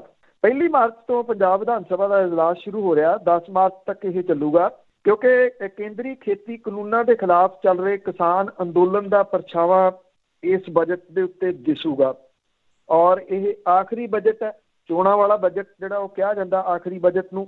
ਇਸ ਗੱਲ ਦੀ ਉਮੀਦ ਹੈ ਕਿ ਪੰਜਾਬ ਦੇ ਖਾਲੀ ਖਜ਼ਾਨਾ ਮੰਤਰੀ ਮਨਪ੍ਰੀਤ ਸਿੰਘ ਜਿਹੜੇ ਬਾਦਲ ਨੇ ਉਹ ਇਸ ਵਾਰੀ ਇਹ ਨਹੀਂ ਕਹਿਣਗੇ ਖਜ਼ਾਨਾ ਖਾਲੀ ਹੈ, ਉਹ ਕਿਉਂਕਿ ਲਾਸਟ ਈਅਰ ਹੈ ਜੀ। ਹੁਣ ਉਹ ਕਹਿ ਸਕਦੇ ਆ ਕਿ ਖਜ਼ਾਨਾ ਜਿਹੜਾ ਜੀ ਉਹ ਭਰ ਗਿਆ, ਕਿਉਂਕਿ ਇਹ ਇੱਕ ਟਰੈਂਡ ਬਣ ਗਿਆ। 4 ਸਾਲ ਖਜ਼ਾਨਾ ਖਾਲੀ, ਖਜ਼ਾਨਾ ਖਾਲੀ। ਅਖੀਰਲੇ ਸਾਲ ਇਹ ਕਹਿ ਦਿਓ ਇੰਨਾ ਖਜ਼ਾਨੇ 'ਚ ਪੈਸਾ ਆ ਗਿਆ, ਹੁਣ ਅਸੀਂ ਕਰਾਂਗੇ ਤਰੱਕੀਆਂ ਜੀ। ਇਹ ਸਭ ਜਿਹੜਾ ਜੀ ਇੱਕੋ ਜਿਹੀਆਂ ਚੀਜ਼ਾਂ, ਮਤਲਬ ਕਿ ਪਹਿਲਾਂ ਹੀ ਦੱਸਿਆ ਜਾ ਸਕਦਾ ਕਿ ਬਜਟ ਕਿਹੋ ਜਿਹਾ ਜਿਹੜਾ ਉਹ ਹੋਊਗਾ। ਖੇਤੀ ਸੈਕਟਰ ਦੇ ਵਾਸਤੇ ਕੁਝ ਫੰਡ ਰੱਖੇ ਜਾ ਸਕਦੇ ਆ। ਬੇਜ਼ਮੀਨੇ ਤੇ ਖੇਤ ਮਜ਼ਦੂਰਾਂ ਦੇ ਕਰਜ਼ਾ ਮੁਕਤੀ ਲਈ ਫੰਡ ਜਿਹੜੇ ਉਹ ਰੱਖੇ ਜਾ ਸਕਦੇ ਆ। ਕਿਸਾਨ ਅੰਦੋਲਨ ਦੌਰਾਨ ਮਾਰੇ ਗਏ ਅੰਦੋਲਨਕਾਰੀਆਂ ਦੇ ਪਰਿਵਾਰਾਂ ਲਈ ਸਹਾਇਤਾ ਰਾਸ਼ੀ ਜਿਹੜੀ ਉਹ ਰੱਖੀ ਜਾ ਸਕਦੀ ਹੈ। ਖੇਤੀ ਜਿਣਸਾਂ ਤੇ ਕਿਸਾਨੀ ਦੀ ਬਿਹਤਰੀ ਲਈ ਕੁਝ ਐਲਾਨ ਹੋ ਸਕਦੇ ਆ। ਪੰਜਾਬ ਬਜਟ ਦੇ ਵਿੱਚ ਕਿਸਾਨੀ ਲਈ ਨਵੇਂ ਨਾਅਰੇ ਤੇ ਲੋਕ ਲਭਾਊ ਸਕੀਮਾਂ ਆਉਣ ਦੀ ਪੂਰੀ ਸੰਭਾਵਨਾ ਹੈ ਔਰ ਪੰਜਾਬ ਬਜਟ ਦੇ ਵਿੱਚ ਉਹ ਸਭ ਕੁਝ ਮੌਜੂਦ ਹੋਣ ਦੀ ਸੰਭਾਵਨਾ ਹੈ ਜਿਹਦੇ ਨਾਲ ਕਿਸਾਨ ਅੰਦੋਲਨ 'ਚ ਬੈਠੇ ਕਿਸਾਨ ਕੁਝ ਤਸੱਲੀ ਜਿਹੜੀ ਉਹ ਮਹਿਸੂਸ ਕਰਨ, ਕਿਉਂਕਿ ਇਹ ਆਖਰੀ ਬਜਟ ਹੈ ਜੀ ਔਰ ਅਗਲੀਆਂ ਚੋਣਾਂ ਤੋਂ ਜਿਹੜਾ ਜੀ ਉਹ ਪਹਿਲਾਂ ਇਹ ਬਜਟ ਹੈ, ਇਸ ਕਰਕੇ ਬਾਕੀ ਵਰਗਾਂ ਨੂੰ ਖੁਸ਼ ਕਰਨਾ ਪਊਗਾ।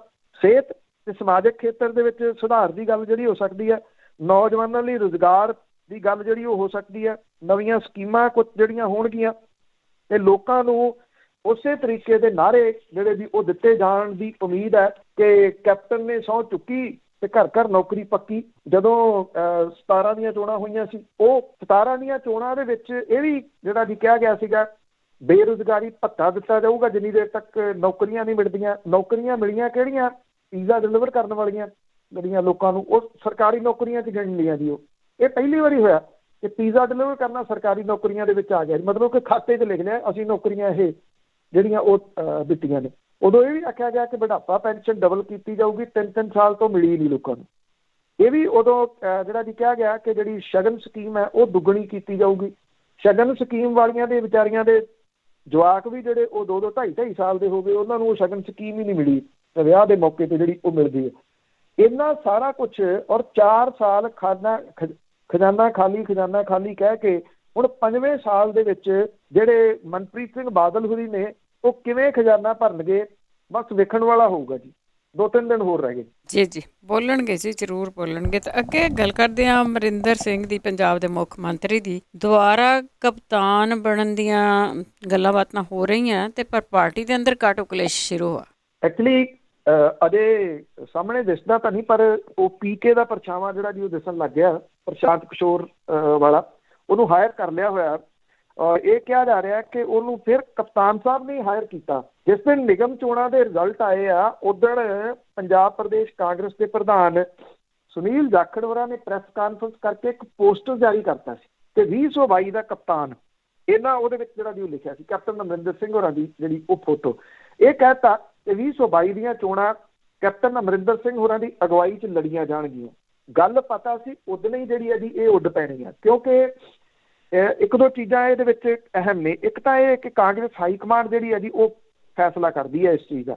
ਸੁਨੀਲ ਜਾਖੜ ਹੋਰਾਂ ਨੇ ਫੈਸਲਾ ਜਿਹੜਾ ਜੀ ਉਹ ਨਹੀਂ ਕਰਨਾ ਕਿ ਕੌਣ ਅਗਲਾ ਮੁੱਖ ਮੰਤਰੀ ਹੋਊਗਾ, ਨਾ ਉਹਨਾਂ ਕੋਲੇ ਇੰਨੇ ਅਧਿਕਾਰ ਨੇ। ਕਾਂਗਰਸ ਦਾ ਇੱਕ ਕਲਚਰ ਜਿਹੜਾ ਜੀ ਉਹ ਇਸ ਪੱਖੋਂ ਰਿਹਾ ਕਿ ਉਹ ਨੁਕਸਾਨ ਕਰਾ ਲੈਂਦੀ ਆ, ਪਰ ਉਹ ਆਪਣੀ ਪਕੜ ਜਿਹੜੀ ਹੈ ਜੀ ਉਹ ਘੱਟ ਹੀ ਛੱਡਦੀ ਹੈ। ਜੇ ਦੇਖਿਆ ਹੋਵੇ ਤਾਂ ਨੁਕਸਾਨ ਮੱਧ ਪ੍ਰਦੇਸ਼ ਦੇ ਵਿੱਚ ਉਹਨੇ ਕਰਵਾਇਆ, ਜਿੱਥੇ ਸਿੰਧੀਆ ਨੇ ਇਹ ਕਿਹਾ ਸੀਗਾ ਕਿ ਉਹਨੂੰ ਮੁੱਖ ਮੰਤਰੀ ਬਣਾਓ, ਨਹੀਂ ਬਣਾਇਆ। ਮੱਧ ਪ੍ਰਦੇਸ਼ ਦੀ ਸਰਕਾਰ ਕਾਂਗਰਸ ਦੇ ਹੱਥੋਂ ਚਲੇ ਗਈ। ਰਾਜਸਥਾਨ ਦੇ ਵਿੱਚ ਝੰਡਾ ਚੁੱਕਿਆ ਬਗਾਵਤ ਦਾ ਸਚਿਨ ਪਾਇਲਟ ਨੇ, ਨਹੀਂ ਮੰਨਿਆ ਗਿਆ। ਸਰਕਾਰ ਲਗਭਗ ਚੱਲੀ ਸੀਗੀ, ਬਚ ਗਈ, ਪਰ ਜਿਹੜੀ ਹਾਈ ਕਮਾਂਡ ਸੀ ਉਹ ਇਸ ਮਾਮਲੇ ਤੇ ਝੁਕੀ ਨਹੀਂ ਤੇ ਪਾਇਲਟ ਨੂੰ ਝੁੱਕ ਕੇ ਮੁੜ ਕੇ ਕਾਂਗਰਸ ਦੇ ਵਿੱਚ ਆਉਣਾ ਪਿਆ। ਉਹ ਸਭ ਦੇ ਜਿਹੜਾ ਜੀ ਉਹ ਸਾਹਮਣੇ ਸੀਗਾ। ਹੁਣ ਕੀ ਹੋਇਆ ਕਿ ਜਿਸ ਦਿਨ ਤੋਂ ਇਹ ਪੋਸਟਰ ਜਾਰੀ ਹੋਇਆ, ਇੱਕ ਦੂਸਰੀ ਗੱਲ ਜਿਹੜੀ ਇਹਦੇ ਵਿੱਚ ਅਹਿਮ ਸੀ ਕਿ ਜਦੋਂ 17 ਦੀਆਂ ਚੋਣਾਂ ਹੋਈਆਂ ਉਦੋਂ ਕਪਤਾਨ ਸਾਹਿਬ ਨੇ ਹਾਈ ਕਮਾਂਡ ਨੂੰ ਕਿਹਾ ਸੀਗਾ ਕਿ 4 ਸਾਲ ਮੈਂ ਰਾਜ ਕਰੂੰਗਾ, 5ਵਾਂ ਸਾਲ ਤੁਹਾਨੂੰ ਦੇ ਦੂੰਗਾ ਆਪਣੇ ਜਿਹੜਾ ਉਦੋਂ ਇਹ ਉਹਨਾਂ ਨੇ ਗੱਲ ਕਹੀ ਸੀ ਕਿ ਜਿਹੜਾ ਵੀ ਅਗਲਾ ਹੋਊਗਾ ਉਹਨੂੰ ਲਿਆ ਕੇ ਤੁਸੀਂ ਬਿਠਾ ਦੇਣਾ ਤੇ ਸਾਲ ਫਿਰ ਕਾਂਗਰਸ ਜਿਹੜੀ ਉਹਦੇ ਤੋਂ ਕੰਮ ਕਰਵਾ ਲੇ 22 ਦੇ ਵਿੱਚ ਚੋਣਾਂ ਜਾਣ ਦੇ ਵਾਸਤੇ। ਹੁਣ ਇਹ ਹੋਇਆ ਕਿ ਕੈਪਟਨ ਸਾਹਿਬ ਕਹਿੰਦੇ ਵੀ ਨਹੀਂ ਮੈਂ ਤਾਂ ਜਿਹੜਾ ਜੀ ਉਨੀ ਦੇਰ ਤੱਕ ਅਜੇ ਸਿਆਸਤ 'ਚ ਰਹੂੰਗਾ, ਮੈਂ ਰਿਟਾਇਰ ਨਹੀਂ ਹੋਣਾ ਜਿੰਨੀ ਦੇਰ ਤੱਕ ਪੰਜਾਬ ਦਾ ਅਰਥਚਾਰਾ ਲੀਹਾਂ ਤੇ ਨਹੀਂ ਆ ਜਾਂਦਾ। ਇੱਕ ਉਹ ਪੁਰਾਣੀ ਕਹਾਵਤ ਹੁੰਦੀ ਸੀਗੀ ਵੀ ਕਿਸੇ ਨੇ ਕਿਹਾ ਸੀ ਵੀ ਇੱਕੋ ਵਾਰੀ 'ਚ ਇੱਕੋ ਹੀ ਮੰਗ ਹੋਣੀ ਆ ਤੇਰੀ। ਉਹਨੇ ਕਿਹਾ ਸੀਗਾ ਵੀ ਮੇਰਾ ਸੁਪਨਾ ਆ ਕਿ ਜਿਹੜੀ ਮੇਰੀ ਮਾਂ ਆ ਉਹ ਆਪਣੇ ਪੋਤੇ ਨੂੰ ਸੋਨੇ ਦੇ ਚਮਚੇ 'ਚ ਦੁੱਧ ਪੀਂਦਾ ਵੇਖੇ। ਉਹੋ ਜਿਹੀ ਇਹ ਮੰਗ ਸੀ ਵੀ ਜਿੰਨੀ ਦੇਰ ਤੱਕ ਅਰਥਚਾਰਾ ਠੀਕ ਨਹੀਂ ਹੋ ਜਾਂਦਾ ਮੈਂ ਜਿਹੜਾ ਜੀ ਸਿਆਸਤ ਤੋਂ ਪਾਸੇ ਨਹੀਂ ਹਟਣਾ। ਨਾ ਅਰਥਚਾਰਾ ਠੀਕ ਕਿਹਨੇ ਕਰਨਾ ਜੀ? ਸਾਰਾ ਕੁਛ ਤਾਂ ਸੌਂਪਿਆ ਪਿਆ ਆਪਣੇ ਬੰਦਿਆਂ ਨੂੰ, ਚਾਹੇ ਸ਼ਰਾਬ ਦੇ ਮਹਿਕਮੇ ਨੇ, ਰੇਤਾ ਦੇ ਮਹਿਕਮੇ ਨੇ, ਟਰਾਂਸਪੋਰਟ ਜਿਹੜੀ ਸੀ ਉਹ ਨਹੀਂ ਜਿਹੜਾ ਜੀ ਉਹ ਹੋ ਸਕੀ, ਭਾਵ ਕਿ ਉਸ ਟਰਾਂਸਪੋਰਟ ਦੇ ਤੁਸੀਂ ਇਹ ਕਹਿ ਲਓ ਕਿ ਪਾਲਿਸੀ ਤੱਕ ਨਹੀਂ ਜਿਹੜੀ ਉਹ ਬਣ ਸਕੀ। ਔਰ ਇਸ ਕਰਕੇ ਜਿਹੜਾ ਸੀਗਾ ਉਹ ਹੁਣ ਲੋਕ ਤਾਂ ਜਿਹੜਾ ਉਹ ਪੁੱਛਣਗੇ। ਪਹਿਲਾਂ ਤਾਂ ਬੋਲੇ ਸ਼ਮਸ਼ੇਰ ਸਿੰਘ ਦੁੱਲੋ ਹੋਰੀ, ਇਹ ਜਿਹੜੀ ਜੀ ਉਹ ਗੱਲ ਆਖੀ ਕਿ ਜਿਹੜੇ ਜਾਖੜ ਸਾਹਿਬ ਨੇ ਥੋੜ੍ਹੀ ਕਰਨਾ, ਹਾਈ ਕਮਾਂਡ ਨੇ ਕਰਨਾ। ਮੁੜ ਕੇ ਝੰਡਾ ਚੁੱਕ ਲਿਆ ਪ੍ਰਗਟ ਸਿੰਘ ਹੋਰਾਂ ਨੇ ਇਹ ਗੱਲ ਕਹੀ ਕਿ ਜਦੋਂ 17 ਦੇ ਵਿੱਚ ਵੋਟਾਂ ਪਈਆਂ ਨੇ ਉਹ ਕੈਪਟਨ ਸਾਹਿਬ ਨੂੰ ਵੋਟਾਂ ਪੈ ਗਈਆਂ। ਕੈਪਟਨ ਸਾਹਿਬ ਨੂੰ ਵੋਟਾਂ ਇਸ ਕਰਕੇ ਪੈ ਗਈਆਂ ਕਿ ਉਹਨਾਂ ਦਾ ਪਹਿਲਾ ਰਿਕਾਰਡ ਚੰਗਾ ਸੀ, ਪਰ ਉਹ ਕਹਿੰਦੇ ਹੁਣ ਜਿਹੜਾ ਰਿਕਾਰਡ ਆ ਉਹ ਕੀ ਆ? ਇਹ ਸਭ ਨੂੰ ਪਤਾ ਹੈ ਕਿ ਕੈਪਟਨ ਸਾਹਿਬ ਤਾਂ ਸਰਕਾਰੀ ਕੋਠੀ ਵੀ ਛੱਡ ਗਏ, ਉਹ ਤਾਂ ਬਾਹਰਲੇ ਘਰੇ ਰਹਿਣ ਲੱਗ ਗਏ ਪੱਕੇ ਹੀ। ਸੀਸਵਾਂ ਦੇ ਵਿੱਚ ਜਿਹੜਾ ਉਹਨਾਂ ਨੇ ਬਣਾਇਆ ਉੱਥੋਂ ਮੁੜ ਕੇ ਨਹੀਂ ਜਿਹੜਾ ਜੀ ਆਏ। ਜੇ ਗਿਣਨਾ ਹੋਵੇ ਤਾਂ 4 ਸਾਲਾਂ ਦੇ ਵਿੱਚ ਹਾਰਡਲੀ 4 ਵਾਰੀ ਉਹ ਪੰਜਾਬ ਆਏ ਹੋਣਗੇ, 4 ਨਹੀਂ ਤਾਂ 5 ਵਾਰੀ ਜਾਂ 6 ਵਾਰੀ ਆਏ ਹੋਣਗੇ। ਮਤਲਬ ਕਿ ਪੰਜਾਬ ਦੇ ਮੁੱਖ ਮੰਤਰੀ ਪੰਜਾਬ ਹੀ ਨਹੀਂ ਆਉਂਦੇ। ਇੱਥੇ ਪਟਿਆਲੇ ਦੇ ਵਿੱਚ ਰੁਆਏ ਤੇ ਤਾਂ ਸਾਈਨ ਲੱਗੇ ਸੀ ਕਿ ਪੰਜਾਬ ਦੇ ਮੁੱਖ ਮੰਤਰੀ ਨੂੰ ਪਟਿਆਲੇ ਦੇ ਵਿੱਚ ਜੀ ਆਇਆਂ ਨੂੰ, ਜਿਹੜਾ ਕਿ ਉਹਨਾਂ ਦਾ ਇੱਥੇ ਘਰ ਹੈ, ਉੱਥੇ ਇੱਧਰ ਉਹ ਸਾਈਨ ਹੀ ਆਪਣੇ ਆਪ ਦੇ ਵਿੱਚ ਸਵਾਲ ਖੜੇ ਕਰਦੇ। ਤਾਂ ਪ੍ਰਗਟ ਸਿੰਘ ਹੋਰਾਂ ਦੇ ਸਵਾਲ ਉਠਾਉਣ ਤੋਂ ਬਾਅਦ ਸ਼ਾਮ ਹੁੰਦਿਆਂ ਜਿਹੜੇ ਹੈਗੇ ਨੇ ਸੁਨੀਲ ਜਾਖੜ ਹੋਰੀ, ਉਹਨਾਂ ਨੂੰ ਇਹ ਗੱਲ ਜਿਹੜੀ ਕਹਿਣੀ ਪਈ ਨਹੀਂ ਮੁੱਖ ਮੰਤਰੀ ਦਾ ਫੈਸਲਾ ਤਾਂ ਹਾਈ ਕਮਾਂਡ ਨਹੀਂ ਕਰਨਾ।